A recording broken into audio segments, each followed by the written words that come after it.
Becoming a speed cuber is a hobbyistic choice, of course, but how to become a speed cuber? Grabbing your cube and doing solves for hours, is it what going to make this magic happen? Question remains, how to become a speed cuber? You can start cubing with any cube that you like. It doesn't matter if it is just a $1 cube. Go on YouTube and watch a tutorial on the Rubik's Cube, or you can also watch my tutorial, it's going to be there. Now when you have learned to solve the Rubik's Cube, solve pretty casually until you can solve it under 90 seconds. And when you're going to reach that level, you can say you are ready for speed cubing.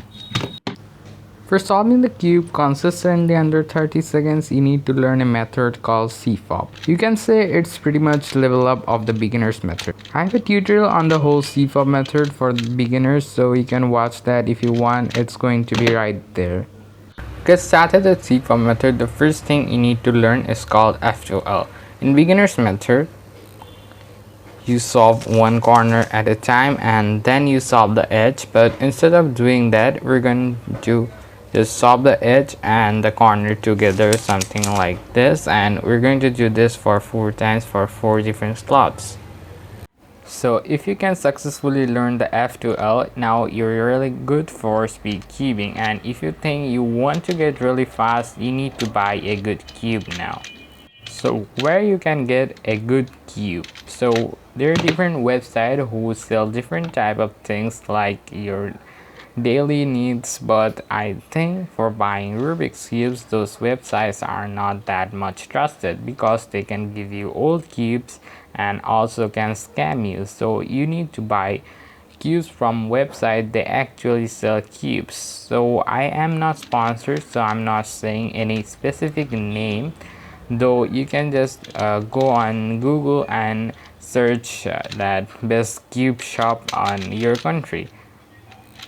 So for internationally, there's Cubicle and Sweet Cube Shop. For India, there's Cube Lelo, and for Bangladesh, there's Cube Nation and Iron Cube Collection. I don't know that much names of them, so you can pretty much search on Google. If you're confused, you can also ask me.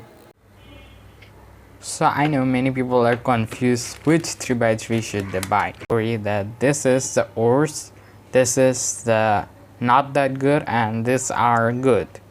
So they're obviously better and best, but I do not have that type of cubes. So this cube is pretty bad. You can understand just by turning it.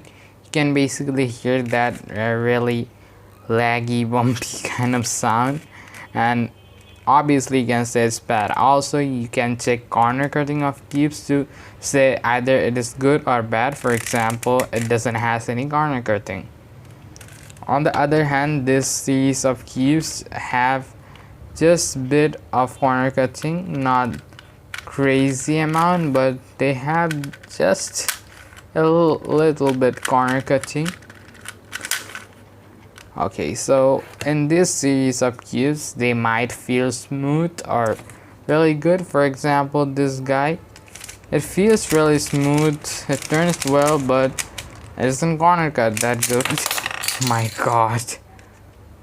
And it was good, but it's now too old, but still it's not super good.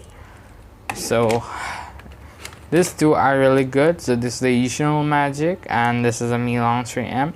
Obviously these are good because these are good budget cubes, so they turn good, they have good corner cutting, as you can see.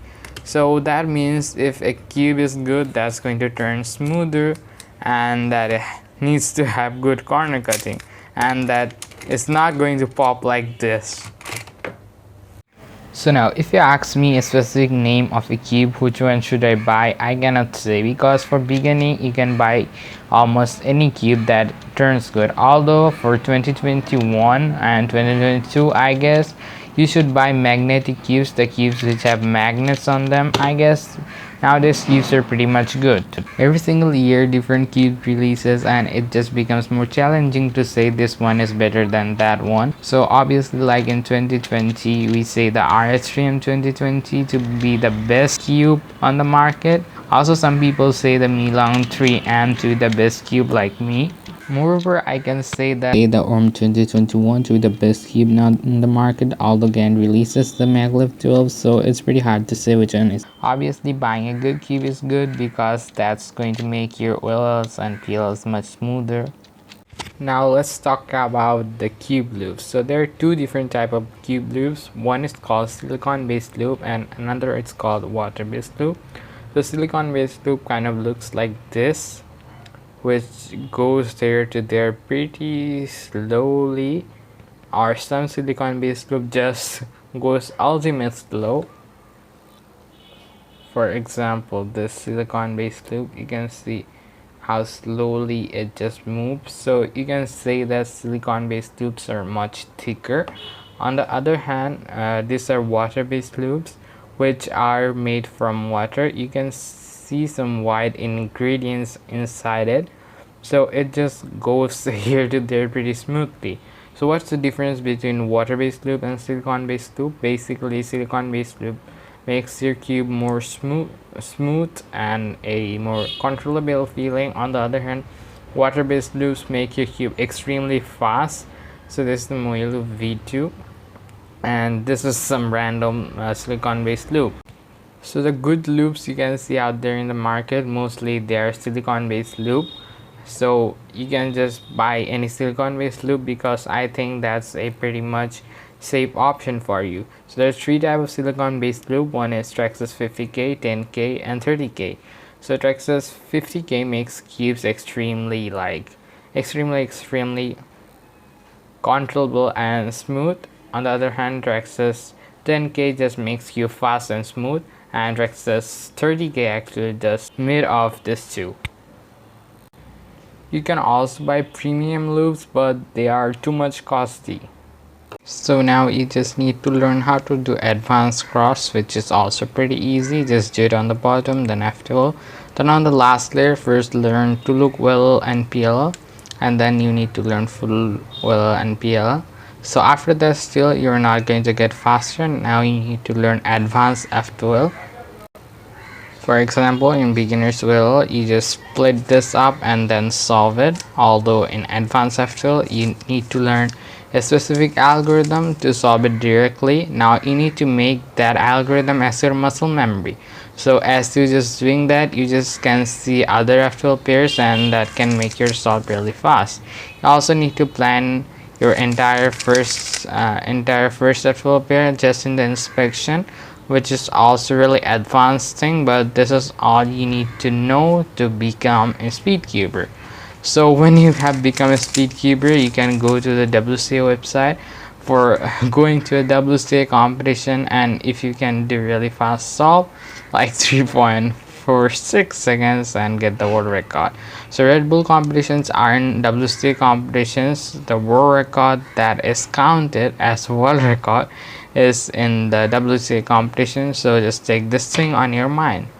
So that's it, that's pretty much. And you can also do other things like one-handed blindfolded, or you can just do other events like 5x5 square one, 2x2s,